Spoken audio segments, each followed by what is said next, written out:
Commander. Guys you've seen before. Let's get into it. I start the game with Mardu Command Tower, Expedition Map from Josh, and a turn 1 Sol Ring from Chris. I play a turn 2 Orzhov Signet for a potential turn 2 Kaalia. Josh breaks his map on his turn for an Ancient Tomb with the potential turn 3 Purphoros. Turn 2 Commander version of Liliana from Chris, who uses it to get a swamp.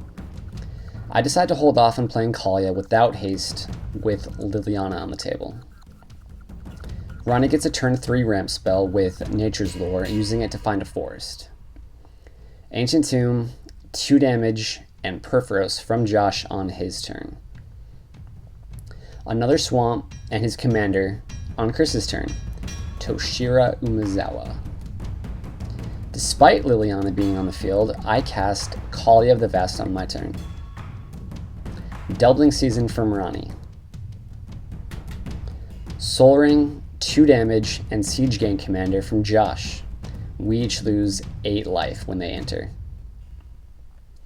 Liliana shoots Kaalia on Chris's turn. He then casts Kokosho, the Evening of Life Totals, which I path to exile. I then cast Angel of Despair on my turn, wishing I could get rid of Purphoros, but in the meantime I shoot Ronnie's Doubling Season. Kamal, Fist of Kroja from Ronnie. If that guy stays on the field, it's going to be hard to cast Wrath spells. After an attack from Josh, finishing off Liliana, Josh surprisingly doesn't play any creatures or creature-producing effects. Chris comes to the rescue on his turn, casting Karn Liberated. He uses it to exile Purphoros. Angel of Despair takes out Karn on my turn. I then cast Overseer of the Damned to shoot Ronnie's Kamal. I just couldn't let that thing stay on the field. Ooh, and I get a zombie. Ronnie continues with the power plays, playing Gaia's Cradle and a shiny and chrome Purphoros of his own.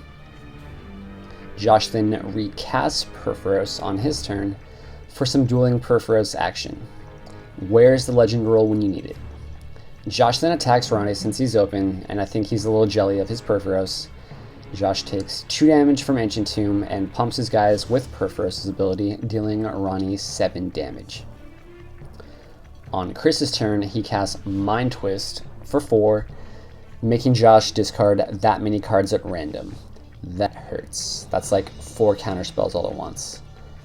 Magus of the Cabal from Chris. I then attack Josh for 10 with my flyers. I cast Teriel, Reckoner of Souls. Ronnie casts a mid-game Rampant Growth, and then casts Wheel of Fortune. In response, I cast Unexpectedly Absent for 0, targeting Ronnie's Purphoros, which takes care of it for a turn, but Ronnie will end up drawing it to the Wheel of Fortune. Ronnie puts Anger into his graveyard. Faithless Looting from Josh, then 2 damage to everyone, including Josh from Ancient Tomb, when he casts Solemn Simulacrum. Josh then casts Crucible of Worlds and returns Scalding Tarn to play from his graveyard. He then loses a life to use it, and then passes without attacking. On Chris's turn, he starts by getting 7 mana from the Magus. He then casts Caged Sun for black. He casts Read the Bones, scrying and losing 2 life, and then casts Runescarred Demon, 2DT. He then still has enough mana to cast Massacre Worm, killing one of my guys and losing me 2 life. Josh throws one of his goblins at Chris's face in response with Siege Gang Commander. Josh then loses 6 life, and I get 2 more zombie tokens. Chris then attacks Ronnie for 3 with his commander.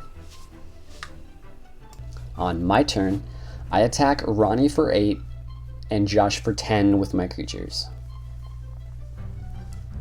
I then cast Shadowborn Demon and use it to shoot Chris's Massacre Worm. I get another zombie. On his turn, Ronnie casts both Mana Reflection and Dragon Lord Dromoka. On Josh's turn, he casts Goblin King 2 damage and Goblin Rabblemaster 2 damage.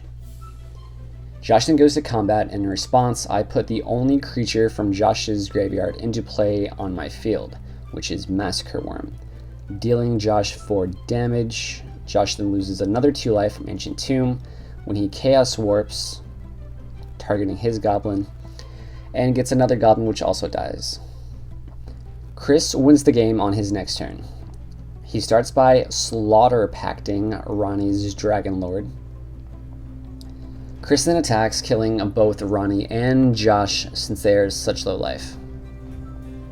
Chris then casts Yawgmoth's Will, casting Soren Markov from his graveyard that he discarded earlier to Ronnie's Wheel of Fortune. He puts me to 10 life and casts Soren's Vengeance, dealing me 10 damage. Winning the game for him. That's how Black does it, folks. Ronnie actually didn't deal any damage that game, which is rare for his deck, mostly because the rest of us were doing a good job of keeping him in check. We were doing a terrible job keeping Chris in check, however. I drew almost exclusively lands after Ronnie's Wheel of Fortune, spreading my resources pretty thin to be able to deal with Chris, who drew lots of good stuff. Josh's Purphoros did some damage that game, but is not as much as it should have.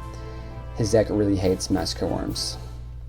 Okay, that's the game. And if you want to see another game where Toshiro won, or another game where Toshiro played in, you can check it out here.